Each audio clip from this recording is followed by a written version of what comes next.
Assalamualaikum warahmatullahi wabarakatuh. Kami dari kelompok 5 akan memaparkan materi tentang cerpen kontemporer Indonesia.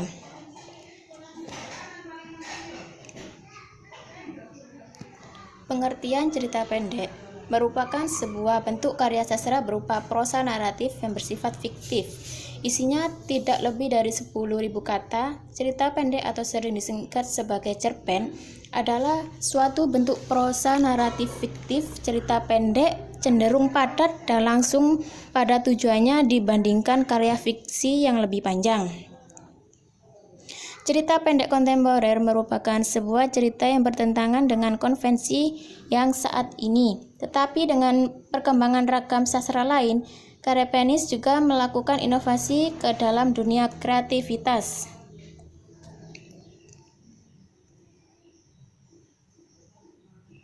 Sejarah cerita pendek berasal dari anekdot, sebuah situasi yang digambarkan singkat yang dengan cepat tiba pada tujuannya, dengan paralel pada tradisi pencitraan lisan.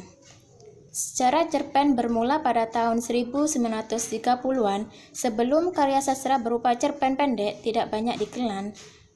Pada awal pemulaan cerpen tidak terlepas dari pengaruh dongeng dalam masyarakat lama.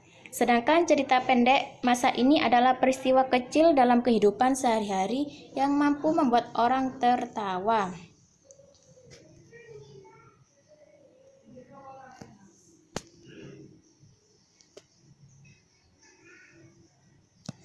Pengertian cerita pendek kontemporer Indonesia. Cerita pendek kontemporer sudah berkembang sekitar tahun 1970-an dengan menggaung suatu sastra Indonesia kontemporer, dan di dalam masa ini banyak kreativitas yang sangat terbatas dalam berbagai genre sastra lain. Ciri-ciri cerita pendek kontemporer Indonesia. Yang pertama, anti-logika. Cerita pendek anti-logika dapat diartikan sebagai menyalahi dasar logika manusia. Yang kedua, mengabaikan plot atau alur. Pola urutan cerita pendek konvensional seperti pembukaan, klimaks cerita pendek Indonesia kontemporer bersifat zigzag atau semrawut. Absurd dikatakan cerita pendek karena merupakan karakteristik suatu peristiwa yang tidak jelas dan sangat tidak logis. Toko cerita pendek merupakan sebuah toko yang sangat jelas dan tidak ada satupun toko yang kurang jelas. Terasing dan serba kompleks, suatu cerita yang sangat memukau dalam kehidupan sosial yang berada dan perekonomian yang sangat kompleks dan praktis. Dan dalam cerita ini sangatlah kompleks dan tidak memakan sebuah kata yang lebih banyak, melainkan mencari yang sangat kompleks dan praktis.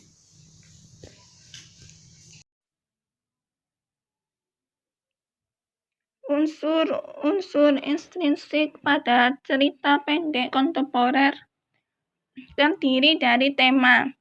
Tema adalah ide sebuah cerita. Tema disebut juga gagasan utama yang mendasari sebuah cerita. Yang berikutnya adalah penokohan. Penokohan adalah perwatakan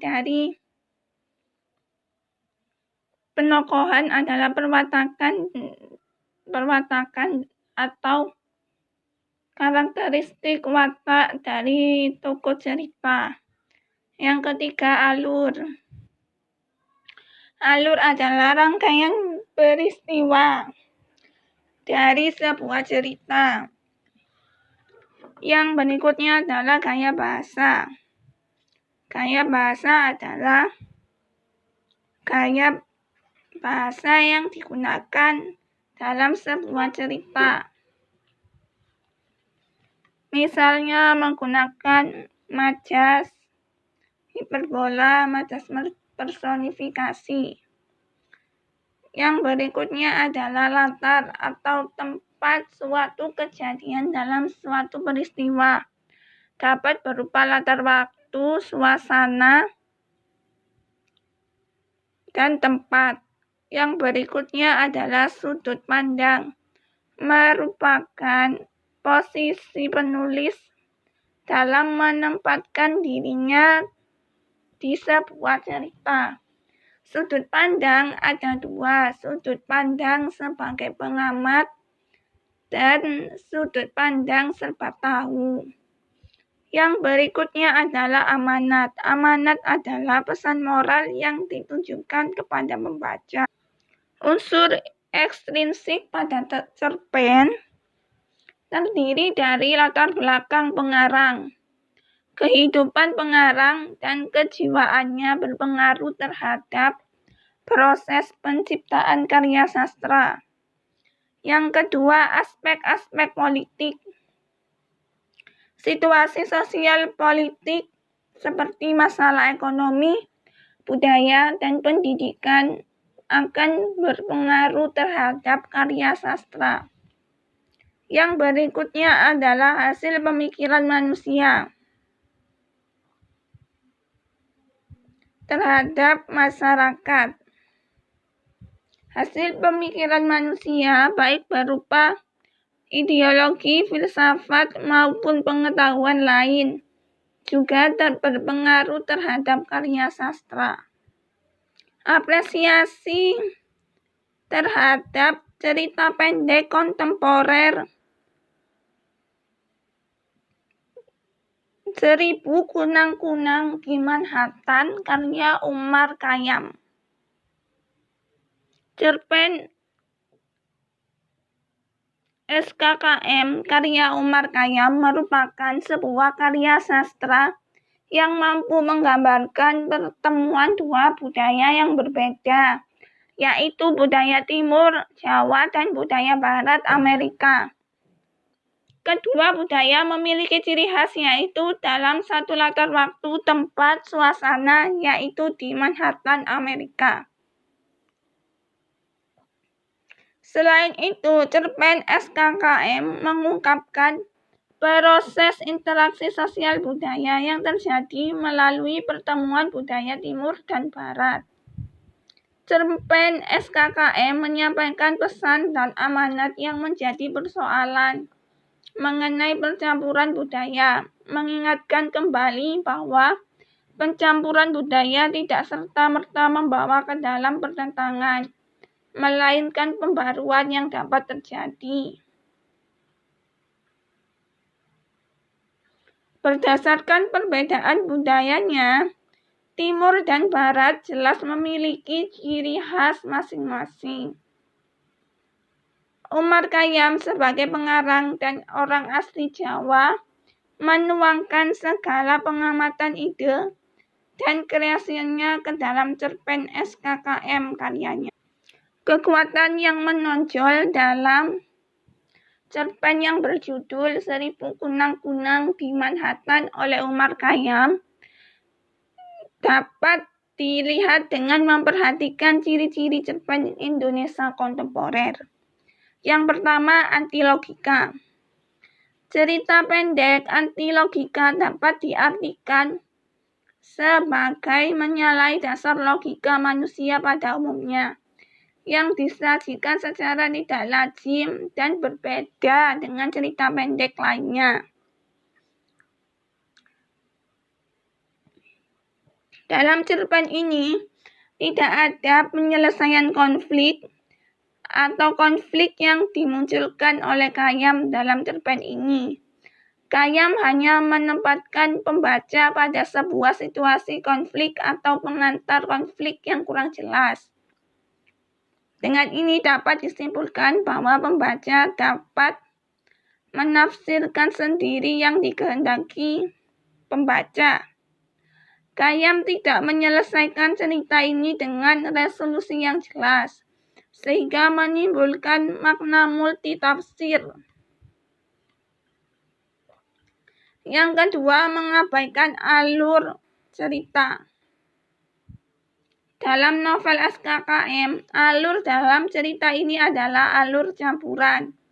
Dibuktikan dalam cerpen ini dimulai dari pengantar, penampilan masalah, konflik, pengantar konflik. Dalam konflik ini, dalam cerpen ini, Tidak ada penyelesaian konflik atau konflik yang dimunculkan oleh Khayyam dalam cerpen ini. Khayyam hanya menempatkan pembaca pada sebuah situasi konflik atau pengantar konflik yang kurang jelas. Dengan ini dapat disimpulkan bahwa pembaca dapat menafsirkan apa yang dikehendaki pembaca. Cerita ini dapat menjadi multitafsir karena pembaca akan mengakhiri cerita ini, namun Khayyam memberikan pengantar pengaliran yang terata. Alur dalam cerita ini adalah alur lembut. Artinya, jika akhir cerita berupa bisikan, tidak mengejutkan pembaca. Absurd dikatakan cerita pendek karena merupakan karakteristik suatu peristiwa yang tidak jelas dan sangat tidak logis. Dalam novel SKKM, Khayyam tidak menyelesaikan cerita ini dengan resolusi yang jelas. Karena gayanya yang murni bercerita, maka penulis cenderung tidak tampak pada cerita ini. Cerita ini dapat multitafsir karena pembaca hanya mengakhiri cerita ini. Jika akhir cerita berupa bisikan, tidak mengejutkan pembaca, namun disampaikan dengan mengesan sehingga terus menggiriang di telinga. Tokoh cerita pendek jelas. Dan dalam tokoh cerita pendek SKKM, penokohan Marno disampaikan secara jelas, yaitu Marno adalah orang yang pendengar baik, sabar menghadapi ocehan, dan Marno membosankan. Sedangkan Jene adalah tipikal orang yang cerewet, keras kepala, dan banyak berbicara. Tommy adalah tokoh yang baik, sangat penyayang,